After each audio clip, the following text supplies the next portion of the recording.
నమస్తే, welcome to Suman TV. నేను గిరిజ. ఈ ఫిబ్రవరి మాసంలో ద్వాదశ రాశుల వారికి ఏ విధంగా ఉండబోతోంది? ఫిబ్రవరి 1వ తేదీ నుంచి 15వ తేదీ వరకు, అంటే మనకు ఆల్మోస్ట్ ఒక 15 రోజుల వ్యవధిలో మరి ఏవైనా మార్పులు చేర్పులు జరగబోయే అవకాశం కనిపిస్తోందా? ఒకవేళ ఏవైనా మార్పులు ఉంటే వాటికి చక్కటి పరిహారాలు కూడా ఉండాలి కదా. మరి ఆ విషయాలన్నీ తెలియచేయడానికి ఇవాళ మనతో పాటు ఉన్నారు ప్రముఖ జ్యోతిష్య పండితులు బ్రహ్మశ్రీ నందిపట్ల శ్రీహరి శర్మ గురువు గారు. వారి మాటల్లో తెలుసుకునే ప్రయత్నం చేసిద్దాం. గురువు గారు నమస్కారం. వాగర్థావివ సంపృక్తౌ వాగర్థ ప్రతిపత్తయే జగతః పితరౌ వందే పార్వతీ పరమేశ్వరౌ. సదాశివసమారంభాం శంకరాచార్య మధ్యమాం అస్మదాచార్య పర్యంతం వందే గురు పరంపరాం. ఆదిత్యాయ చ సోమాయ మంగళాయ బుధాయ చ గురు శుక్ర శనిభ్యశ్చ రాహవే కేతవే నమః. శృంగేరి జగద్గురు పీఠాధిపతులకి, కంచి పీఠాధిపతులకి నమస్కారములు తెలియజేసుకుంటూ కార్యక్రమాన్ని ప్రారంభిద్దాం. గురుగారు, సింహరాశి వారికి ఈ ఫిబ్రవరి మాసంలో 1 నుంచి 15వ తేదీ వరకు రాశిపరంగా ఏ విధంగా ఉండబోతుంది అంటారు? గురుగారు తెలియజేస్తారా? సింహరాశి వారికి ఫిబ్రవరి 1వ తారీఖు నుంచి 15వ తారీఖు వరకు ఏ విధంగా ఉండబోతుందో తెలుసుకునే ముందు గ్రహ సంచారం గురించి తెలుసుకుందాం.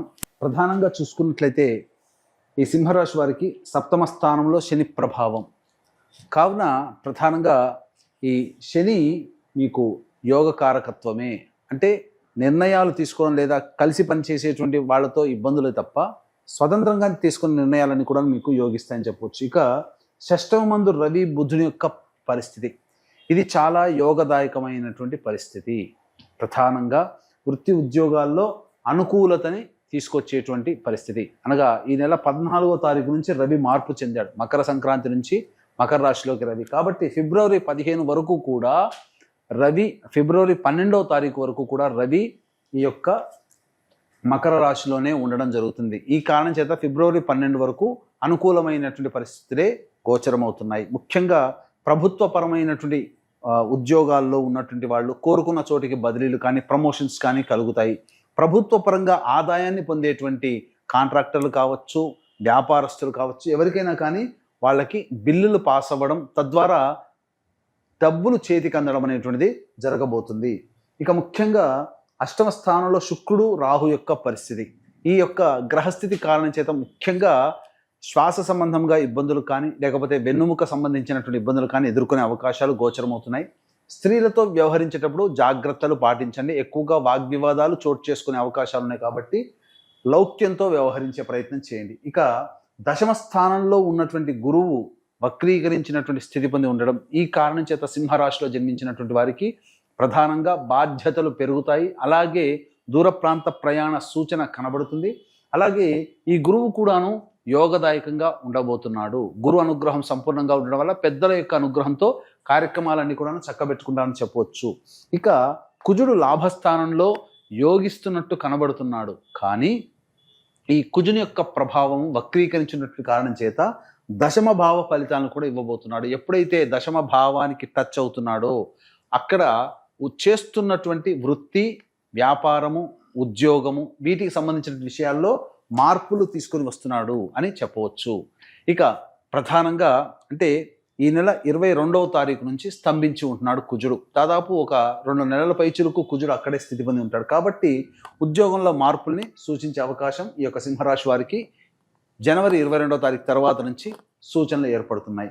ఇక ముఖ్యంగా గమనించుకున్నట్లయితే ఈ యొక్క సింహరాశిలో జన్మించినటువంటి వారికి చతుర్థాధిపతి, అనగా ఈ చతుర్థ నవమాధిపతి అయినటువంటి కుజుడు స్తంభించి ఉండడం లాభస్థానంలోనే.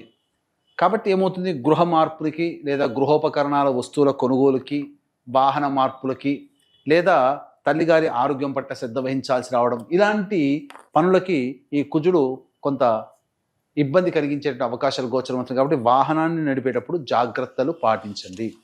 ఇక ఏ రంగంలో ఉన్నటువంటి వారికి అనుకూలతగా ఉంటుందని అంటే ముఖ్యంగా FMCG, FMCG, boarding and lodging, అలాగే supermarkets, general stores, restaurant బిజినెస్లు, హోటల్స్, పూజా సామాన్లు, తీర్థయాత్రలు నడిపేటువంటి వాళ్ళు, రోడ్ సైడ్ వెండర్సు, అలాగే కర్రీ పాయింట్స్ నడిపేటువంటి వాళ్ళు, ఎడ్యుకేషనల్ ఇన్స్టిట్యూషన్స్, జ్యువెలరీ రంగంలో ఉన్నటువంటి వాళ్ళు, వీళ్ళందరికీ కూడా అనుకూలత ఎక్కువగా ఉండబోతుంది.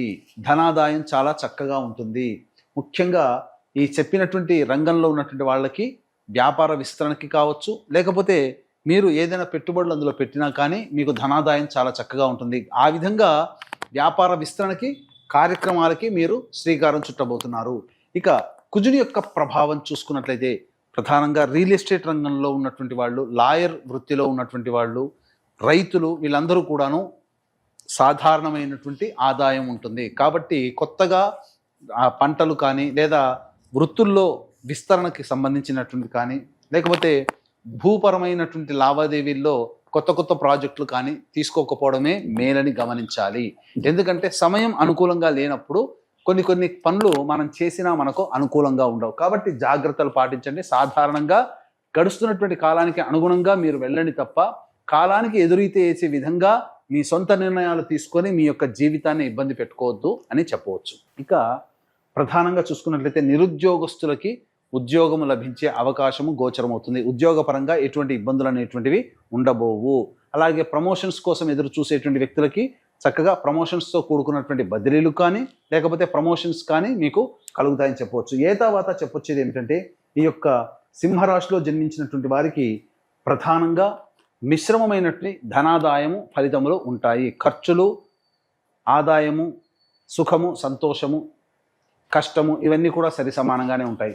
అయితే మనం గత కొన్ని నెలలుగా ఏ రోజుల్లో ఖర్చులు ఎక్కువగా ఉంటాయి, ఏ రోజుల్లో ఆదాయం ఎక్కువగా ఉంటుంది, ఏ రోజుల్లో మానసిక ప్రశాంతత లోపిస్తుంది అనే విషయాల గురించి క్లుప్తంగా తెలియచేసుకుందాం. ముందుగా వీక్షించేటువంటి ప్రేక్షకులకి గమనిక, ఈ మాఘమాసము పవిత్రమైనటువంటిది. అట్టి పవిత్రమైనటువంటి మాఘమాసములో త్రివేణి సంగమం ప్రయాగలో 144 ఏళ్లకి వచ్చేటువంటి కుంభమేళాలో ఈ యొక్క జాతకరీత్యా కలుగు విద్య, వివాహ, ఉద్యోగ, దాంపత్య, సంతాన, అనారోగ్య సమస్యల నివారణకి మరియు ఇప్పుడు సమస్యలు ఎదుర్కొంటున్నామంటే గత జన్మ కర్మదోషాలు కాబట్టి కర్మదోష నివారణ హోమాలు ఈ యొక్క సంవత్సరం అంతా కూడా శని భగవానుడు 12 రాశులని బాధిస్తాడు.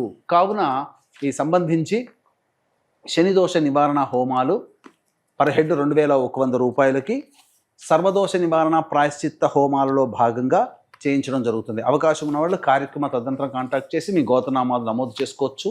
13వ తారీఖు రోజున పితృ నక్షత్రము మఖా నక్షత్రము. ఆ రోజున మనకు పుష్కరాలు ఎలాగో కుంభమేళా కూడా అలాగే. ఆ రోజున పితృదేవతల ప్రీతి కోసమే భర్త వైపు 3 తరాలు, భార్య వైపు 3 తరాలలో మరణించిన వాళ్ళ ఆత్మతృప్తి కోసం బ్రాహ్మణుని కర్తగా పెట్టి పిండ ప్రదాన తర్పణాది కార్యక్రమాలు చేయించడం జరుగుతుంది. అవకాశం ఉన్న వాళ్ళు కూడా వాటికి నమోదు చేసుకోవచ్చు. ఇక గమనించుకున్నట్లయితే 1వ తారీఖు రోజున గనక చూసుకున్నట్లయితే ప్రధానంగా ఇతరుల యొక్క సహాయ సహకారాలతో మీ పనులను చక్కబెట్టుకుంటారు. ధనాదాయం చాలా చక్కగా ఉంటుంది. కాకపోతే ప్రశాంతత లోపిస్తుంది.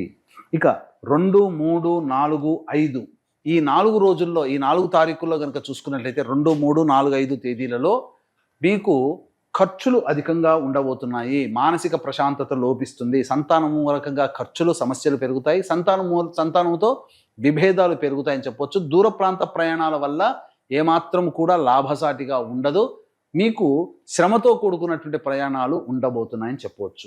ఇక 6, 7, 8, 9, 10 తారీఖుల్లో గనక గమనించుకున్నట్లయితే ఉద్యోగ సంబంధమైనటువంటి విషయాల్లో మీకు ఒక నిర్దిష్టమైనటువంటి సమాచారం మీకు లభించబోతుంది.